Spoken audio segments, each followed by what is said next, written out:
দাও তোমার ওই তারটা কোথায়? দাঁড়াও সব ওয়েট প্লিজ। আগে সবার রিলস ছবি হচ্ছে। কথা বলো না একটু।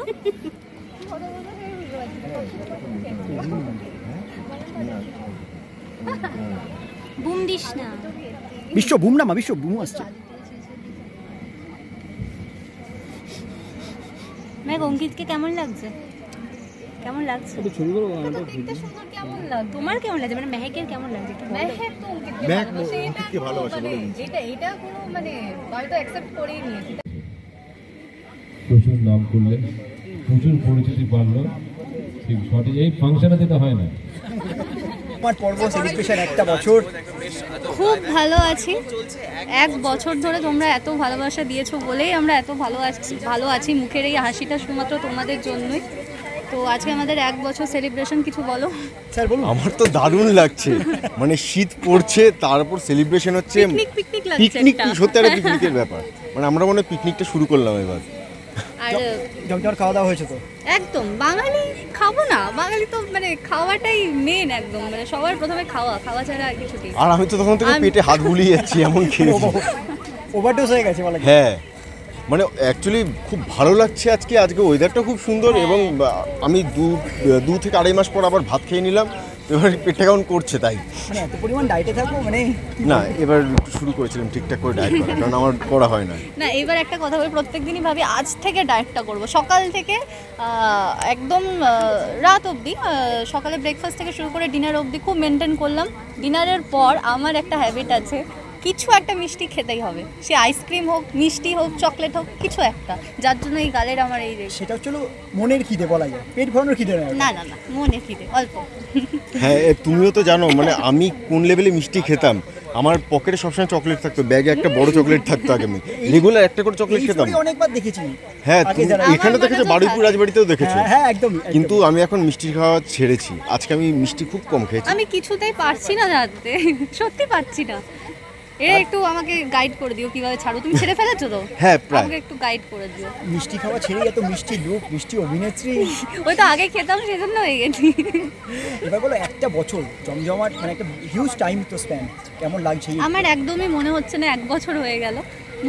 মনে হচ্ছে যে এই কাল থেকেই তো শুটিং শুরু, মানে প্রথম দিন থেকে পুরো একটা ফ্যামিলি হয়ে গেছে আমাদের। মনে হয়নি যে নতুন কারোর সাথে আমরা সবাই কাজ করছি, একটা ফ্যামিলি বলতে হবে। গীতা এলএলবি একটা প্রজেক্ট না, এটা আমার কাছে একটা পরিবার। আর সেটা গিফট করেছে দাদা। আর দাদা বলতে কাকে বলছি, আমি সবাইকে বলছি। আমি সেটা নাম আমি করবো এটা, কারণ সবাই জানে দাদা হিসেবে কাকে এক নামেই চেনা যায়।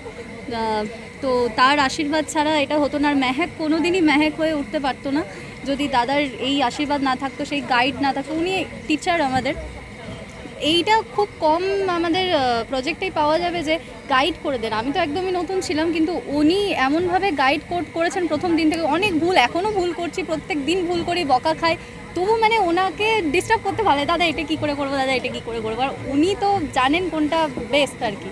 আর সত্যি অনেক ভালোবাসা পেয়েছি, এইভাবেই তোমরা ভালোবাসা দিতে থাকো, এটাই বলবো। তো মেহেককে যত ভালোবাসা ইচ্ছে, তার অনস্ক্রিন হিরোকে কত ভালোবাসা ইচ্ছে? অনস্ক্রিন হিরো মানে বুঝলাম না তুমি কি বললে। আমিও বুঝতে পারলাম না কোয়েশ্চেনটা। অনস্ক্রিন হিরোকে হ্যাঁ কতটা ভালোবাসি, মেহেককে এতটা ভালোবাসি, তোমায় কতটা ভালোবাসা ইচ্ছে দর্শক? ও আচ্ছা। হ্যাঁ আমাকে সত্যি যথেষ্ট ভালোবেসেছে, আমি দেখতে পাচ্ছি, কারণ আমি সেরকম রেসপন্স পাচ্ছি। আর বেসিক্যালি সত্যি কথা বলতে আমার তো স্নেহাশিসের হাউসেই আমার প্রথম হিরো হওয়া। তো উনি লোকটা সত্যি আমাকে খুব ভালো করে গাইড করে, এবং ওনার জন্যই আজকে এত ভালো একটা কাজ করছি, এবং তোমরা এত ভালোবাসছো। কারণ হচ্ছে আমি সিরিয়াসলি বলছি, এখনকার সময় এই মুহূর্তে দাঁড়িয়ে তোমরা দেখতে পাচ্ছ ভালো প্রজেক্ট, যেখানে কিনা গল্পের একটু তারতম্য হলে, একটু কিছু হলে 2-3 মাসে বন্ধ হয়ে যাচ্ছে। একটা ভালো প্রজেক্ট সব করে লিডিং চ্যানেলে, সেইখানে একটা প্রজেক্ট এতদিন ধরে টিআরপিতে নাম্বার 1 থেকে 1 বছর কমপ্লিট করে নিল। সেটা কিন্তু সত্যি চারটিখানি ব্যাপার নয় যাকে বলা হয়, এটা সত্যি বড় ব্যাপার। আমরা এখন অনেকগুলো বছর একসাথে কাটাতে চলেছি, 1 বছর অলরেডি করে নিল, আমি তো একটা কথা, এবং সেটা আবার টিআরপি নাম্বার 1 রেখে। একদমই তাই। এটা সত্যি কিন্তু অনেক এই সময় দাঁড়িয়ে অনেক বড় পাওয়া। হ্যাঁ এটার জন্য সত্যি আমাদের এরকম স্টোরি দরকার, এরকম এক্সপিরিয়েন্স দরকার মানুষের, যে এরকম স্টোরি বানাতে পারে। আর আমাদের দাদার প্রত্যেকটি গল্পই তো খুব ইউনিক থাকে, কন্টেন্ট। তুমি এটা বলতে পারি তুমি বোর হবে না। বোর হবে না, কিছু না কিছু ঘটতে দেখলে থাকবে। পরের দিনের এপিসোডটা দেখার জন্য একটা আগ্রহ প্রচুর থাকবে। তামঝাম সিনের মধ্যে, অনেক কিছু হবে সিনের মধ্যে। আর তুমি যেটা এক্সপেক্ট করছো পরের দিনে হবে সেটা হবে না, তার থেকে নতুন কিছু টুইস্ট থাকবে, সেটা তোমার আরো বেশি ভালো লাগবে। এবং কি বলতো, এই সময় না এরকম কাজ, ধরো এই মনোটোনাস কিছু কাজ করছি, তারপর যখন এরকম কোনো একটা কাজ করি না, সত্যি খুব ভালো লাগে, তখন প্রচণ্ড এনার্জি থাকে, তখন মনে হয় যে আজকে কিছু একটা করলাম সিনটা।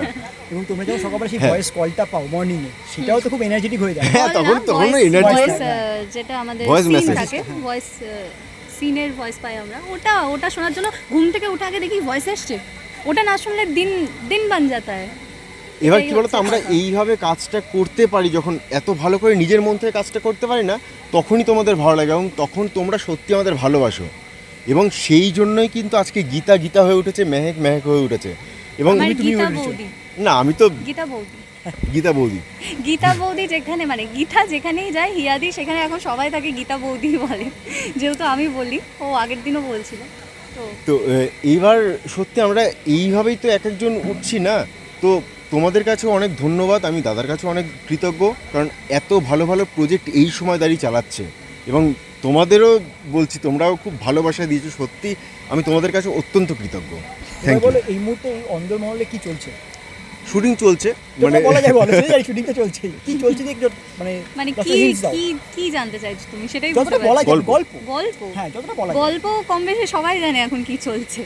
আর গল্প চলছে বলতে এখন তো এই অঙ্কিত মেহেকের বিয়ে নিয়ে একটা কনফিউশন আছে সবার মধ্যে, হবে কি হবে না, আমাদের মধ্যেও আছে, আমরাও জানি না কি হবে। তার মধ্যে ওর বাবার সাথে আবার কেস হ্যাঁ, চলছে, আমার বাবার সাথে এখন মানে এটা মনে হয় সিরিয়ালে বাবা প্রথমবার মেয়ের প্রতিদ্বন্দ্বী আর কি, এটা একটা বাবার চলছে। সাথে মেয়ের কোর্টে হ্যাঁ, কেস।